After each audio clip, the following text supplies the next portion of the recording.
Alrighty. So let's see. Starting off. So looking at the prompt. What was helpful? What might you still need help with? So in looking at these readings, along with the other readings that we've had so far, um, I don't know. I think the thing that really stuck out to me was in the which article was this? The excerpt from Queer Activism in India article where she talks about here where actually answering questions from the participant can often be helpful in contextualizing kind of their experiences, their perspectives, their understandings, and using that as a let me sorry about the glare. Um, Understanding like how they are interacting with you as individuals with like their own curiosities and knowledges and things like that.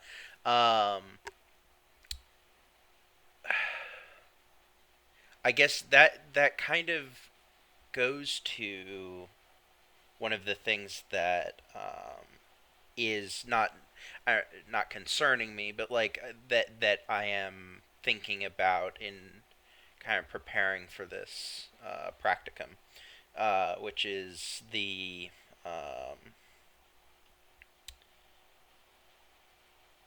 I often feel like I don't know what questions to ask.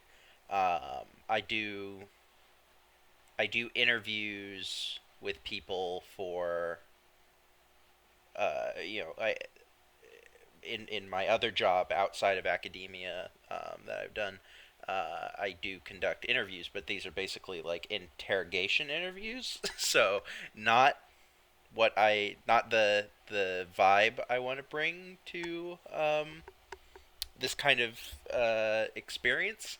Um, and so something that I've been thinking about and trying to like prep without having actually done it, just like thinking it through, is how to like turn off the interrogation part of how I have conducted like interviews in the past, and instead work more along like both observing, but also kind of trying to um, how to put it, like I can have a conversation. I am not worried about social situations, so like that part of it is fine in terms of like this being a social interaction of sorts.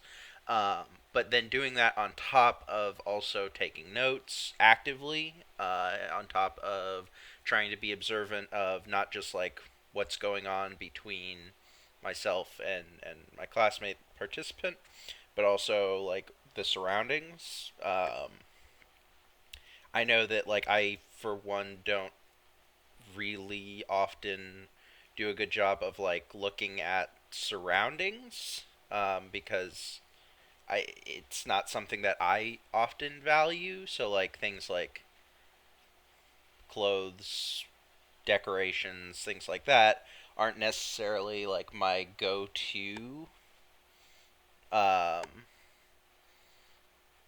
my go-to things to be looking at, which is something that I've tried to work on with the field notes that I've been taking. But it's still something that I think I could be a lot stronger at, and that would and that I will need to I don't know address or be mindful of in this practicum. Um, what else?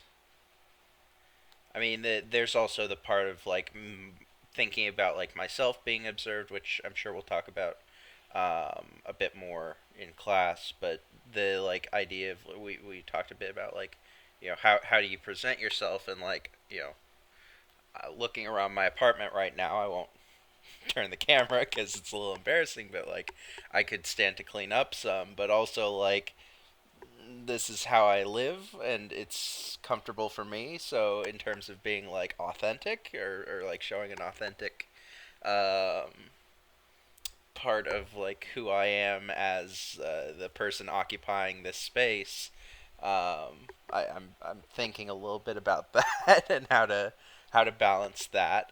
Um, what else? I don't know. I suppose like something that just being in gender studies, women in gender studies, always makes me mindful of is how I take up space as a rather large white man coming into other people's spaces. Like I'm not necessarily going to feel um, out of place, but I do know that I take up space in particular ways, and I don't want to be like imposing on whoever I'm working with.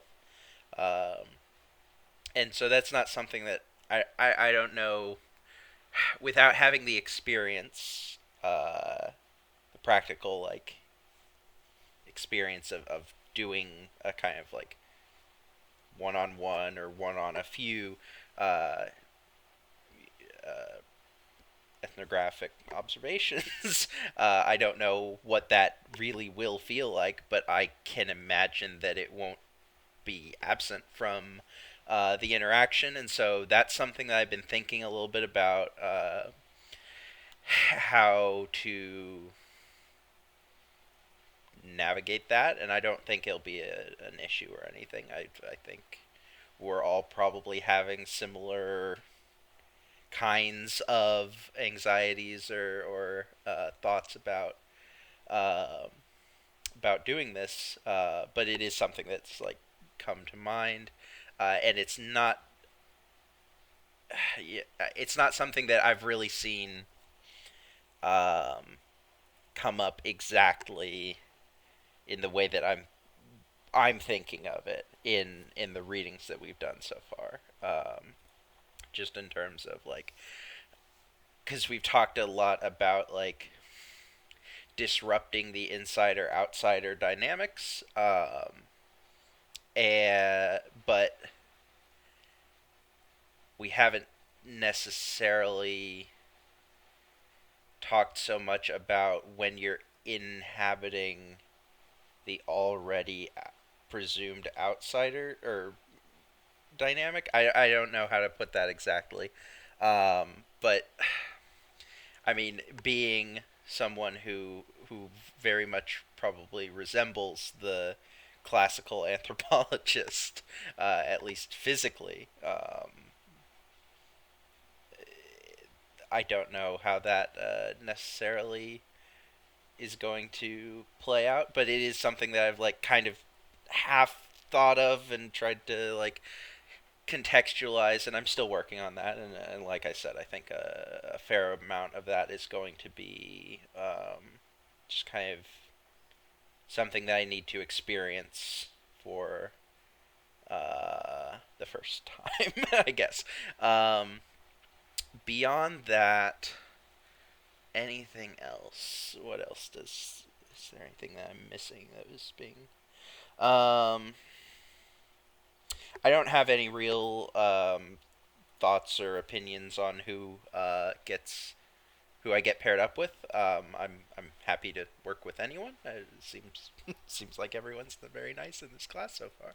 I do know a few people in it, so that would probably be a little bit easier to some extent. But I don't have any real strong preference, and like I said, the only thing that I'm really thinking about for my own half of it, as the observed participant, um, is just how I'm going to clean, basically. And I think that's probably it's probably something that everyone's thinking about, if I had to guess. Um, uh, no special requests or considerations. I guess if someone said that they aren't free at all on Wednesdays, um, that uh, might be something. I have the most going on Wednesdays, so they aren't just going to be sitting on my couch while I read for class if we're able to schedule it for a Wednesday. uh, but I suppose that's also something that I'll just be working out with whoever I'm paired with.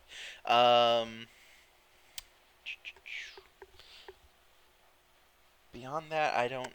I can't think of anything else really. It's been more about trying to trying to keep consistent and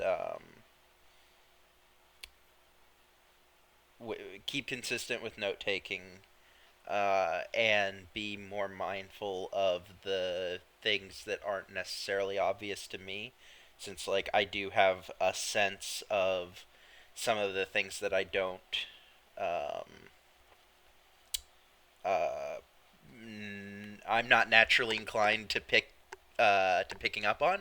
Um, but yeah, I don't know. I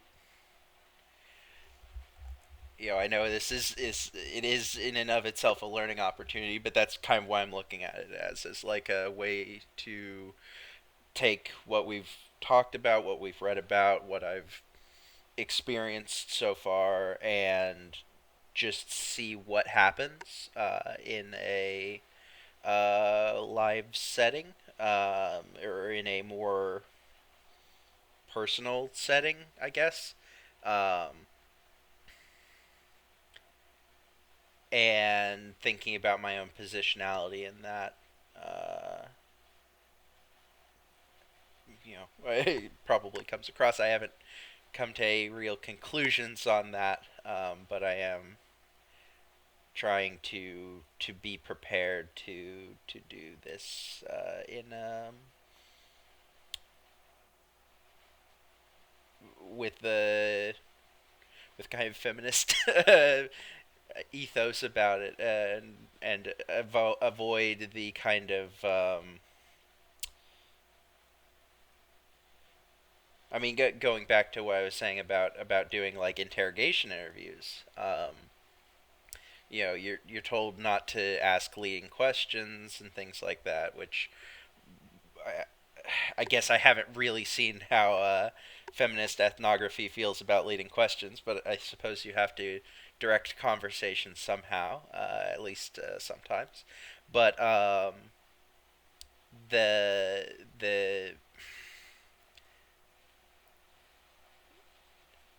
I'm very used to asking people who are very upset with me very direct questions about where were you on December the 7th or something like that, and so part of what I've been used to is being prepared for confrontation, and I'm not discounting the possibility that there could be confrontation in this, but I'm not. I'm I'm trying not to go in with that like battle ready mindset. I don't think that'll be a problem, but it is something that I've thought about, just because that is about the only version of this that I've done in any kind of respect. But at any rate, I think that's enough for now. I'll let you move on to the next one. Thank you very much, and I look forward to class and getting this project underway.